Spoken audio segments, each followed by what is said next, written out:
How did Jesus live in his days before his great story really began? Today, I'm going to show you. Close your eyes. You're standing in a doorway, not a grand entrance. A low, narrow threshold carved directly into a hillside of pale limestone. You have to duck to pass through it. The year is somewhere around 15 A.D. The place is a village most people in Jerusalem have never bothered to visit.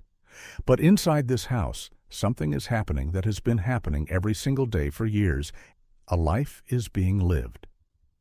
Today we're going inside, past the threshold, into the rooms, the corners, the objects, the ordinary hours of a first-century Galilean home, the home of a builder, his wife, and a son who would one day turn the world upside down. Now cross the threshold. Duck your head. You're in. The first thing your eyes do is fail you. Even in daytime, the interior rooms of a first-century Nazareth house were profoundly dark. The windows, where they existed at all, were narrow slits high on the wall. What your eyes adjust to, slowly, is a room smaller than you expected. The floor beneath your feet is packed earth. Firm, pale, smoothed by years of daily sweeping. This floor was swept every day. The parable Jesus told about the woman who loses a coin and sweeps her whole house to find it wasn't a literary flourish. It was a description of daily housekeeping in exactly this kind of room. Run your hand along the wall. It is cool, not cold exactly, but holding the temperature of the night before. Limestone is a natural insulator. In the brutal Galilean summer, these rooms stayed relatively cool through the midday hours. In winter, they held heat. The architecture wasn't passive, it was intelligent. The ceiling is low. On top of the cane, packed earth and ash plaster. The flat roof is also the ceiling of this room, and it sits close enough that a tall man feels it overhead. Now let your eyes find the objects. Against one wall, a row of ceramic storage jars, wide-mouthed, round-bottomed, made from the reddish-brown local clay. They hold dried lentils, barley, cracked wheat, dried figs. On a low shelf or tucked beside the door, you'll find a different kind of vessel entirely. White or off-white, slightly rough to the touch, heavier than a clay jar of similar size. These are the limestone vessels that archaeologists keep finding in first-century Jewish homes across Galilee and Judea. Why limestone? Under Jewish law, vessels made from pottery could contract ritual impurity. If a clay jar touched something considered unclean, the jar had to be destroyed. You couldn't purify it. But stone was different. Stone could not become ritually impure. A limestone cup could be washed and returned to use without concern. In a household that took the purity laws seriously, this distinction mattered enormously. The home Jesus grew up in had limestone vessels. This was a household of intentional piety. Pick one up, hold it, feel the weight of that choice. Now set the stone cup down and look for the light source. In a corner or on a small ledge built into the wall, there will be a lamp. It is almost shockingly small. It is a shallow clay dish pinched at one end to form a channel for the wick, filled with olive oil. The flame it produces is perhaps as bright as a large candle, no more. This lamp was the only artificial light in the house. After sunset, this flame was everything. Where the lamp sat was where the family gathered. Where you could see, where you could work, where you could read or listen. Archaeologists excavating first-century domestic sites throughout Israel and the broader Roman world consistently find these lamps in their dozens, sometimes hundreds, discarded after their wicks burned down. They were replaced constantly because they didn't last long. The olive oil they burned was expensive enough that people were careful. You didn't light a lamp and walk away from it. You sat in its light and worked. When Jesus said, "No one lights a lamp and puts it under a bowl. Instead, they put it on its stand, and it gives light to everyone in the house," he was describing a specific object in a specific room. That lamp, that stand, that house. He knew this room. He had sat in this light for years. On to the next feature. There is no bedroom in the way we understand bedrooms. The room you're standing in is where the family sleeps. Sleep followed the household, not the other way around. When the work was done and the lamp was extinguished, mats were unrolled on the swept chalk floor, and the family lay down together. The mats were woven from reeds or rushes, thickly plaited, roughly the width of a sleeping body. They were rolled up and stored during the day. The blanket was the outer cloak, the same garment worn during waking hours. There were no pillows as we know them. Perhaps a folded garment, perhaps nothing. Think about what this means for privacy, for quiet, for solitude. There was almost none. The family slept together in a space that might measure 4 meters by 5. Breathing the same air, hearing each other's movements, present to each other in the dark in a way that modern families rarely experience. When Jesus healed the paralyzed man and told him to take up his mat and walk, every person listening knew exactly what that mat was. It wasn't a medical device. It was a sleeping mat, the most fundamental possession of an ordinary household. Take the thing you sleep on and walk. Go home to your family. Your normal life is restored. Step back through the doorway into the courtyard. Here, everything changes. The air opens. The sky appears overhead. The light is full and real. In the excavated first-century homes beneath the Sisters of Nazareth Convent and the International Marian Center in Nazareth, archaeologists found exactly this pattern. Enclosed courtyards forming the organizational center of the domestic space. The courtyard wasn't a luxury, it was a necessity. It was where cooking happened, where craft work happened, where animals were kept, where children played, where water was stored, where life was actually conducted from dawn until the light failed. The floor of the courtyard is rougher than the interior rooms, packed earth or unworked stone, not smoothed or leveled. In one corner, a domed clay oven sits low to the ground. It is fired with dried animal dung, collected and stacked near the wall, or with olive pulp left over from the pressing of oil. Both fuels produce significant smoke. The courtyard fills with it every morning and every evening when the bread is baked. In the floor of the courtyard, or cut into the bedrock at its edge, is the cistern. Do not underestimate this object.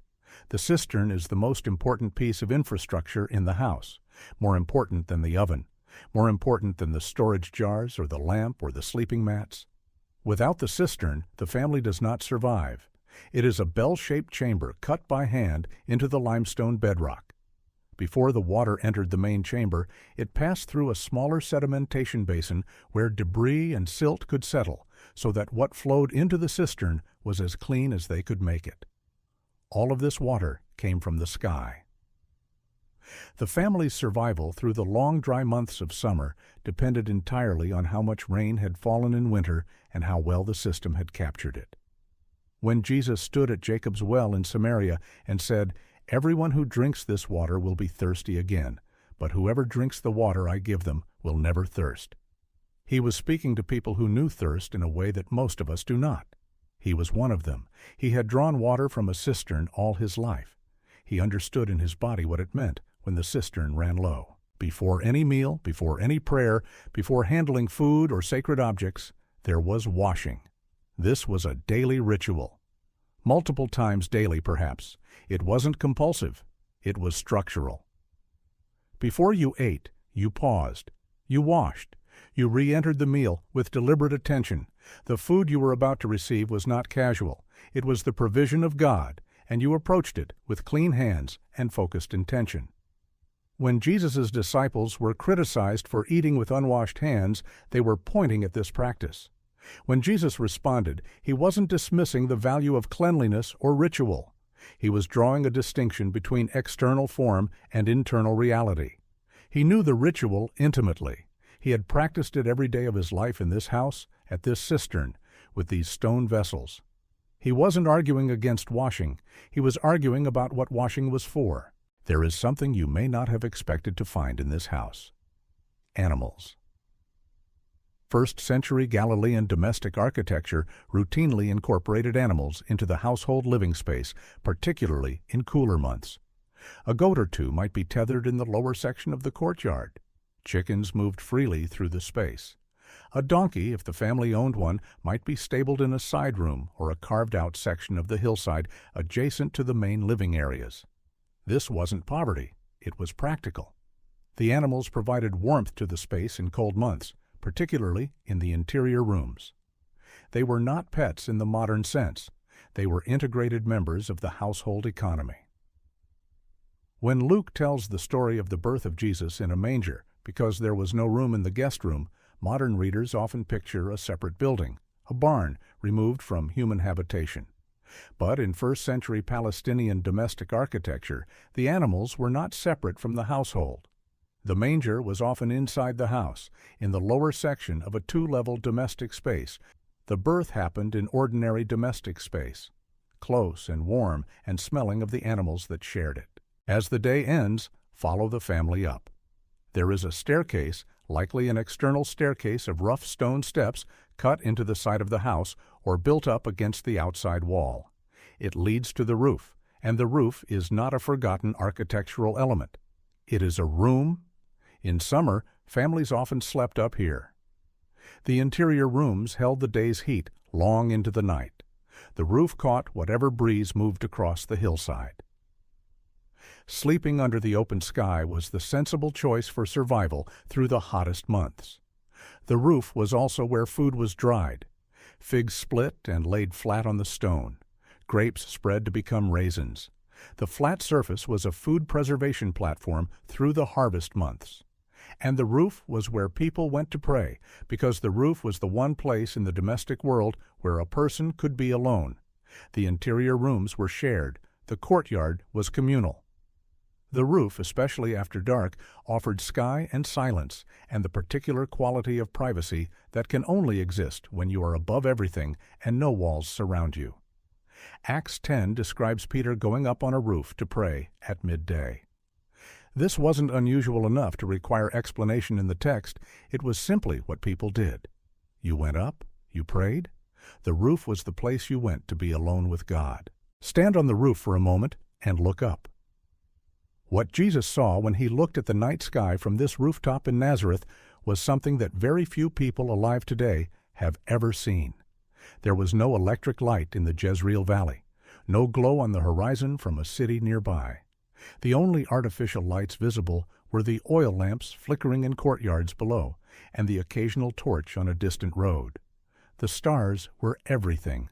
Modern astronomers who study what the ancient night sky looked like before any light pollution describe it as overwhelming. Not just a scattering of familiar constellations, but an unbroken wash of light, the full arm of the Milky Way, visible as a structural feature of the sky, individual stars bright enough to cast faint shadows. The sky was not decoration, it was presence. What did Jesus pray, looking up at that sky? We know he prayed the blessings. The blessing before bread, the blessing after meals. There was a blessing for everything, and that wasn't incidental. Every sunrise, every rain, every meal was an occasion to pause and acknowledge that the source of all of this was God. Jesus was formed by this practice. Years and years of daily blessing had shaped the way he perceived the world. When he taught his disciples to pray, he wasn't introducing a foreign concept. He was distilling what had been woven into him since childhood on this rooftop under these stars. There is one more room we haven't entered. Many first-century homes of this type included a cataluma, a guest room, or upper room. The term cataluma is the same word used in Luke's birth narrative, translated as inn, and its presence in a domestic dwelling tells us something about how hospitality functioned in this culture. To receive a guest was not a personal favor. It was an obligation. You fed a traveler. You provided shelter. You gave them water for their feet. Jesus would have grown up watching his parents navigate this obligation. The Last Supper happened in a room very much like the one in this house in Nazareth. Low ceiling, limestone walls, oil lamp, limestone vessels on the table. The setting was not elevated. It was familiar. It was home. Before we leave this house, look down at your own hands. A builder's hands in first-century Galilee looked different from ours. The work was manual in a way that modern work almost never is. Stone cutting, stone carrying, stone stacking. The constant gripping of iron tools, the repeated impact of mallet on chisel, the pressure of lifting blocks that weighed more than the person lifting them. This was years of daily work. Calluses formed on the palms and at the base of each finger. The skin thickened over the knuckles. There were cuts, some healed smooth and some leaving raised scars. Stone dust found its way into every crease and line of the hand and had to be scrubbed out at the cistern. The fingernails were short and dark with embedded grit. These were the hands that blessed the bread. These were the hands that touched the sick. These were the hands that were held out in blessing and raised in prayer and pressed together in the posture of a man talking to his Father. The Son of God had hands that were shaped by work, hardened by stone, marked by years of ordinary labor in a house just like this one. Stand in the doorway now and look back in. Look at what you've seen. This is where the ministry came from. Not from the wilderness only, though he went to the wilderness. Not from the synagogue only, though he was formed there. Not from the temple, though he went there too. From here, from this. From the ordinary textures and rhythms and objects of a household in Lower Galilee at the beginning of the 1st century. When Jesus said, "I am the bread of life," he was speaking from inside decades of bread. The grinding, the baking, the blessing, the breaking. Bread that was survival. When he said, "I am the living water," he had drawn water from a cistern all his life. He knew what it meant when the cistern was low. Living water, flowing water, inexhaustible water. That was the thing this house always needed and never quite had enough of. When he said, "I am the light of the world," he had spent years in rooms where one small lamp was all the light there was. He knew what total darkness felt like, what it meant to have a single flame in a stone room with no windows. There is a moment I want to leave you with. Every day of Jesus' life in this house, he ducked his head to pass through that low doorframe. It was automatic by the time he was 12. He didn't think about it. He just bent slightly and stepped through. But before it was automatic, when he was small and still learning the rhythms of his own house, someone had to teach him. The God who made the stars stooped to pass through a doorframe in Nazareth. He didn't redesign the door. He didn't remake the house. He bent, he fit himself to the space. He came through. The Word became flesh, John wrote, made his dwelling among us, into this house, this doorframe, this darkness, this flower dust and wood smoke and limestone cold and star-filled night. He knows the rooms you live in. He knows the work that marks your hands. He knows what it is to lie on a thin mat and feel the cold of the stone floor and listen to the breathing of the people around you. He knows what it is to wake before dawn and carry water and break bread and pray in the dark. He lived here first. And he left this house not to leave the ordinary behind, but to bring the ordinary into the extraordinary and show the world that God has never, not once, considered the common things beneath him. The dust of Galilee is on his feet. The bread of this house is in his memory. The prayers of this rooftop are in his voice. And when you live your unremarkable day in your unremarkable house, you are not outside his attention. You are exactly where he has already been.